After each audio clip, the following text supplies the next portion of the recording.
A Christmas Carol by Charles Dickens. This abridged version is from the Hindley Reading Library Illustrated Classics Collection. Read for you today by Melissa Abrams. Stave III, Chapter 5, The Ghost of Christmas Present. Scrooge awakened in the middle of a loud snore. He sat up in bed to clear his head, realizing that the clock would soon be striking 1. He knew that something inside him woke him up at that moment, so he'd be awake to have his meeting with the second ghost. Rather than wait and be surprised again by the ghost's opening one of his curtains, Scrooge pushed them all aside himself and lay down again to wait nervously. "What will this one look like?" muttered Scrooge.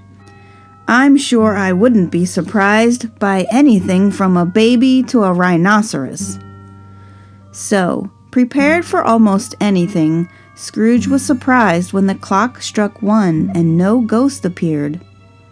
As the minutes went by, 5, 10, 15, and nothing came, he began to tremble. As he lay there, a blaze of light began shining on his bed. "Perhaps it's coming from the sitting room," thought Scrooge.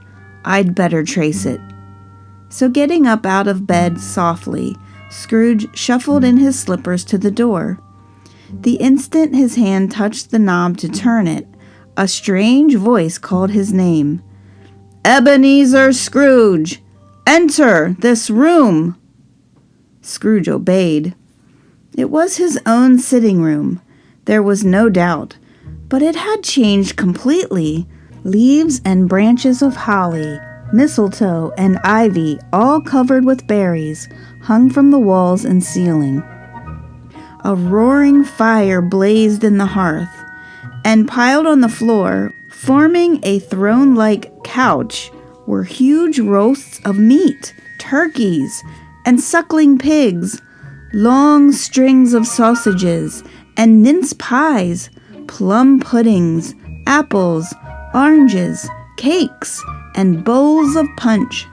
Seated on this feast throne was a jolly, smiling giant. High above him, he held a torch shaped like a horn of plenty. "Come in!" called the ghost warmly. Scrooge entered timidly, his head bowed before the ghost. Although the ghost's eyes were friendly and kind, Scrooge did not want to meet them. "Look at me," said the spirit. "I am the ghost of Christmas Present." Scrooge obeyed. What he saw was a figure dressed in a simple dark green robe trimmed with white fur. It hung loosely around the spirit's body. Tied around his waist was an ancient rusty sheath, but no sword was in it. The spirit's feet were bare below the robe. On his head was a holly wreath set with shining icicles. Dark brown hair hung long and loosely from his head, framing a friendly face, sparkling eyes, and a cheery voice. "You have never seen anything like me before, have you?" asked the spirit. "Never," answered Scrooge. "But please, good spirit, take me wherever you wish. Last night I was forced to go with the first spirit, and I learned a valuable lesson. Tonight, if you have anything to teach me, I am ready." "Touch my robe," commanded the spirit. Scrooge obeyed and was instantly stuck to the robe. And in that same instant, the holly, mistletoe, berries, meat, turkeys, pigs, sausages, pudding, fruit, and punch all vanished too. So did the room, the fire, the glowing light, and the night. Scrooge and the spirit now stood on the city streets on Christmas morning. The weather was cold and the sky gloomy. Snow covered everything, white on the rooftop and gray and black in the road, where carts and wagons made deep burrows. Some people were shoveling snow from the pavement, and others were sweeping it from their roofs. much to the delight of children who watched as rooftop snowstorms fell in the road. Even the people on the roofs were having a jolly time calling to each other and even throwing a snowball or two at each other. The fruit shop was open, and baskets of chestnuts and almonds sat at the door. Apples and pears and oranges were piled high in pyramids, and bunches of grapes dangled from hooks to entice last-minute holiday shoppers. From the grocer's shop came delicious scents of tea and coffee, of cinnamon and sugar and spices. The poultry shops were still open, with juicy turkeys, squabs, and geese begging to be carried home and eaten for dinner. Soon the steeple bell called all the good people to church, and the street was filled with them, in their best clothes and their gayest faces. At the same time, from every street and lane came scores of poor people carrying their dinners to the bakers' shops. For on this day each baker welcomed the poor into his shop to warm their Christmas dinner in his big oven. As these poor people passed the Spirit and Scrooge, the Spirit lifted the cover of each man's dish and sprinkled incense from his torch on it. But what a strange torch it was! For once or twice, when two dinner carriers bumped into each other and exchanged angry words, the Spirit sprinkled a few drops of water from his torch onto them, and their good spirits returned immediately. "Is there a particular flavor that you sprinkle from your torch?" asked Scrooge. "Yes," answered the Spirit, "my own." "Can that flavor be added to any dinner today?" "To any," said the Spirit, "but mostly to a poor dinner, for that's the dinner that needs it most." They continued on, invisible, to the outside of town and arrived at the home of Scrooge's clerk, Bob Cratchit. The Spirit stopped at the doorway and blessed the small house with a sprinkling of his torch. Inside, Mrs. Cratchit, Bob's wife, was setting the table. Her often mended but clean dress was tied with colorful holiday ribbons. One of her daughters, Belinda, was helping her, while her son, Peter, was dipping a fork into a pan of potatoes to see if they were done. Two smaller Cratchits, a boy and a girl, came tearing into the room. "What a delicious smell our noses caught outside the baker's!" cried the boy excitedly. "It must be our Christmas goose," added the girl. "I just know it was." "Where can your dear father be?" asked Mrs. Cratchit, "and your brother, Tiny Tim? They should have been home from church by now, and even your sister Martha is a half-hour late getting here." "I'm here, Mother," called a voice at the doorway. "Bless your heart, dear Martha," said Mrs. Cratchit, kissing her and taking off her bonnet and shawl.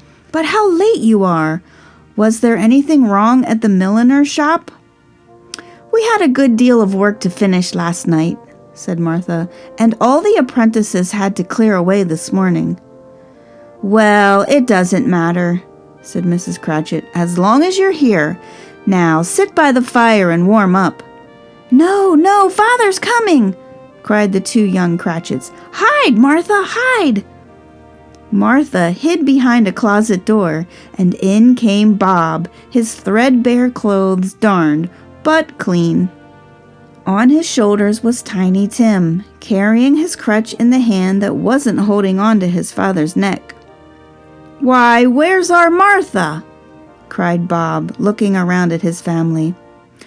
"Not coming," said his wife solemnly. "Not coming?" said Bob, suddenly losing his gay spirit. "Not coming home on Christmas Day?"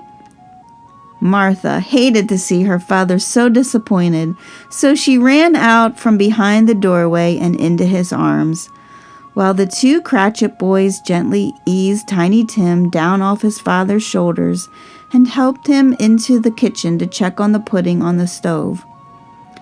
"And how did little Tiny Tim behave in church?" asked Mrs. Cratchit. "As good as gold," said Bob. "Sometimes that boy gets the strangest thoughts, though. But I guess it's from being alone so much, while other children his age are out playing together." "Why, what were his thoughts, dear?" asked Mrs. Cratchit. "On the way home from church, he told me that he hoped people saw him in church because he was a cripple. When I asked him why, he said it would remind people that on Christmas Day they should remember their God who made lame beggars walk and blind men see." Bob's voice trembled as he told this to his wife. Just then, a noisy little crutch was heard on the floor, and in came Tiny Tim. His brother and sister helped him get up on his stool by the fire. Peter and the 2 young Cratchits then went to bring in the goose and returned in a procession with it. Mrs. Cratchit brought the gravy, while Peter mashed the potatoes. Belinda sweetened the applesauce, and Martha heated the plates. Bob pulled Tiny Tim's stool to the corner beside him at the table, while the 2 young Cratchits brought chairs around for everyone. At last the family was seated, and grace was said. There was never such a goose, everyone agreed, while Mrs. Cratchit was carving. Even though the goose was quite small for such a large family, the dinner was filled in with potatoes and applesauce, and not a single morsel was left over. As Belinda took away the plates, Mrs. Cratchit went to get the pudding. "Suppose it falls apart," worried the young Cratchit boy. "Suppose someone came in and stole it," said the girl. "That would be worse." But in half a minute, Mrs. Cratchit entered, smiling proudly as she held the flaming pudding decorated with a twig of holly on top. "My dear," said Bob, "this is the best pudding you have made since our marriage." "I was so worried," she said, sighing with relief. "I wasn't sure it would come out right, but I didn't have enough flour." Everyone said the pudding was wonderful, and not one person mentioned what a small pudding it was for such a large family. Then all the family gathered in a circle around the hearth. On a small table at Bob's elbow stood all the glasses the family possessed, 2 tumblers and a cup without a handle. These were filled with a hot mixture of gin and lemons, but it could not have tasted any better if it were served in golden goblets. As Bob served it, he proposed a toast. "A Merry Christmas to us all, my dears. God bless us." The family repeated the toast with Tiny Tim the last of all. "God bless us, every one." Tiny Tim sat very close to his father's side on his little stool. Bob held the boy's withered little hand in his, holding it gently yet tightly, as if he feared that the boy might be taken away from him. "Spirit," said Scrooge, becoming interested as he had never been before, "tell me if Tiny Tim will live." "I see an empty stool in the corner, and a crutch without an owner. If these shadows of the future, which only I can see, remain unchanged, that is Tiny Tim's fate." "No, no," cried Scrooge. "Oh, no, kind spirit, spare him." "If these shadows remain unchanged," repeated the spirit, "he will die. But why not? After all, you said it would be better if these poor unfortunate creatures died off and decreased the population. You said it yourself. Those were your very words." Scrooge hung his head upon hearing the words he had spoken to the 2 visitors to his warehouse. Upon hearing these very same words spoken back to him.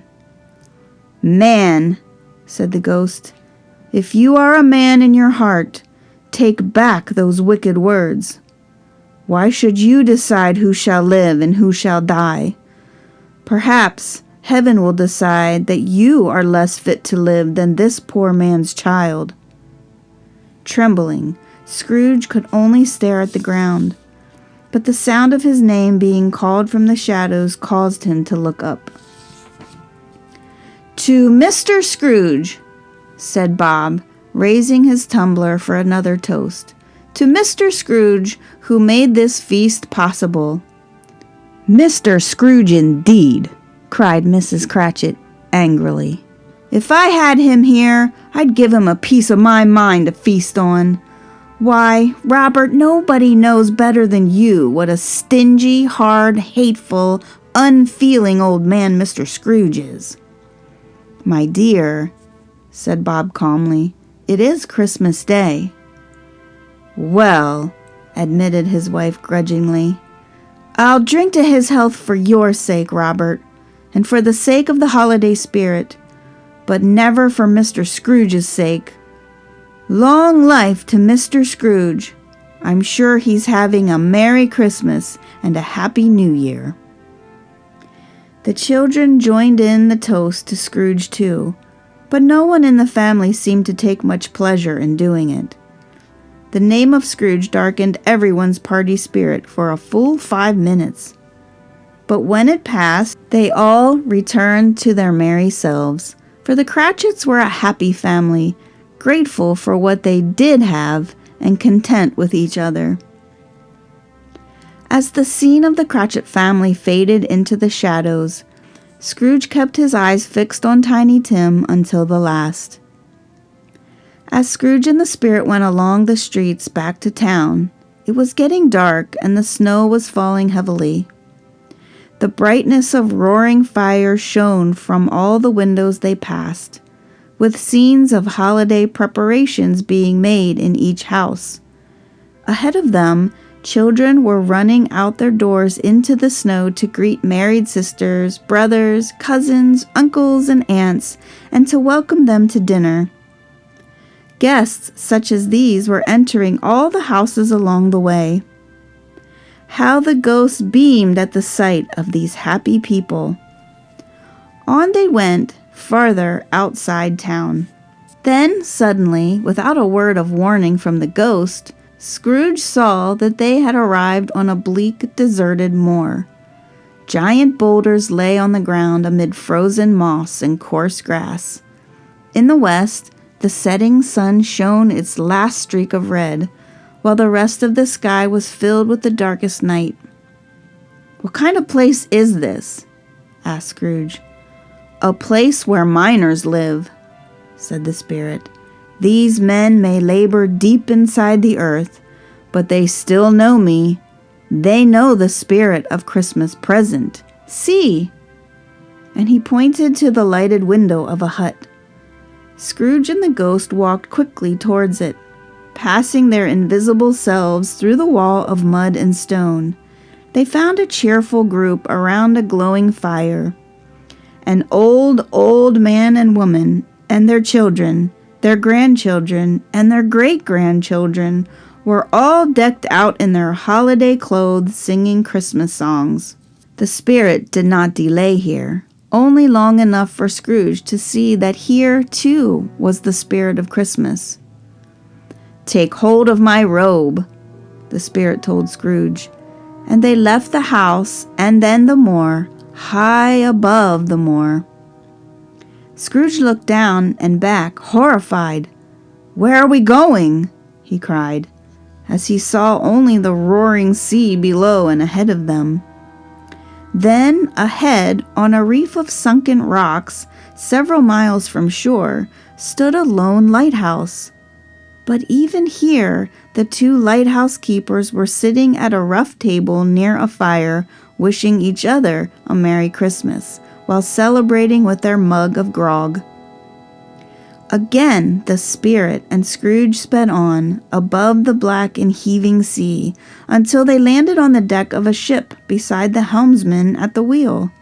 The officers and crew were all at their stations, but each man was either humming a Christmas song, or had a Christmas thought, or was talking to his companions about other Christmases at home. Then, suddenly, these low voices were interrupted by a hearty laugh. It was with great surprise that Scrooge recognized it as his nephew's laugh, and it was with even greater surprise that Scrooge found himself in a bright room with the spirit at his side. "Ha ha!" laughed Scrooge's nephew, Fred. "Ha ha ha!" As he laughed, he was rolling his head and making the funniest of faces.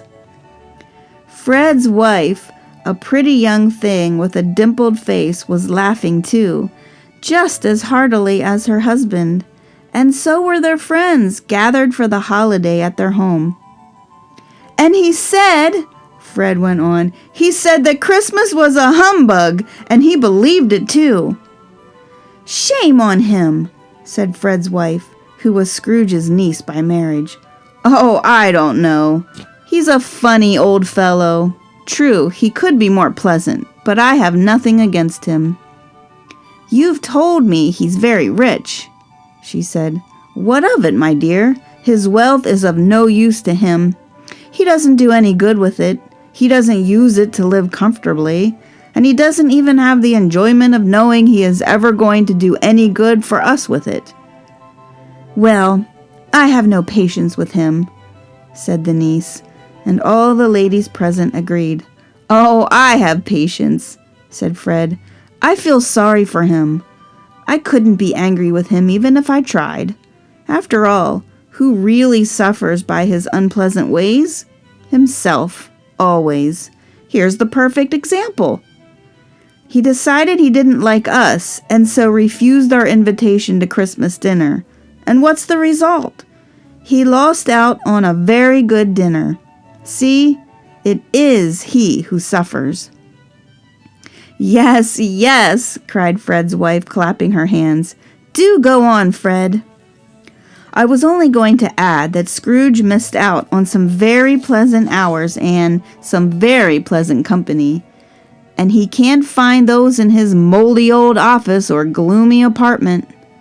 Still, my dear, I plan to invite him every year, whether he likes it or not, for I pity him. He may continue to criticize Christmas as long as he lives, but if I keep going there year after year in good spirits, who knows? He might even give poor Bob Cratchit a Christmas gift of £50 one day." Everyone laughed at that idea, but they laughed too because of the good-natured spirit of the holiday. After tea, the group turned to music.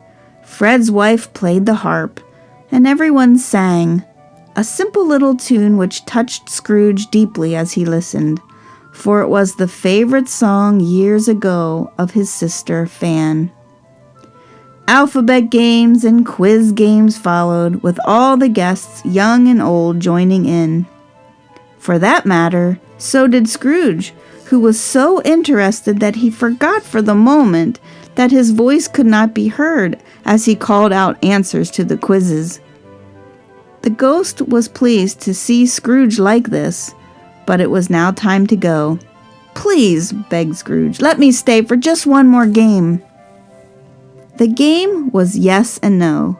Fred had to think of something or someone, and the guests had to guess what or who by asking questions that could only be answered by yes or no.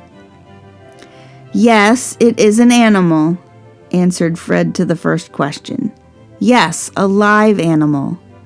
"Yes, a rather disagreeable animal." "Yes, a savage animal." "Yes, an animal that growled and grunted." "Yes, an animal that even talked sometimes." "Yes, it lived in London and walked about the streets." "No, it wasn't in a show." "No, it wasn't led by anybody." "No, it didn't live in a menagerie." "No, it was never killed in a market." "No, it wasn't a horse, or a cow, or a bull, or a tiger, or a dog, or a hog, or a cat, or a bear." With each question, Fred burst into a fresh roar of laughter. He was so delighted and laughed so hard that he had to get up from the sofa and stamp his feet. At last, one of the ladies, roaring with laughter herself, cried out, "I know what it is, Fred! I've guessed it!" "What is it?" asked Fred. "It's your Uncle Scrooge!" And she was correct. "But you should have said yes to, is it a bear?"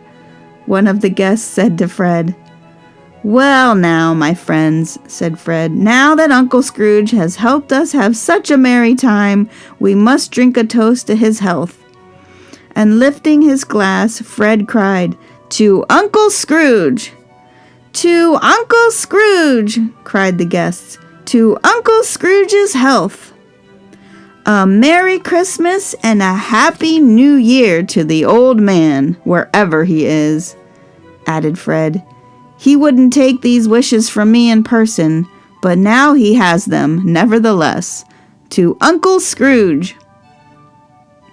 Uncle Scrooge had become so light-hearted that he was about to thank the guests for their fine toast and wish them a Merry Christmas and a Happy New Year in return.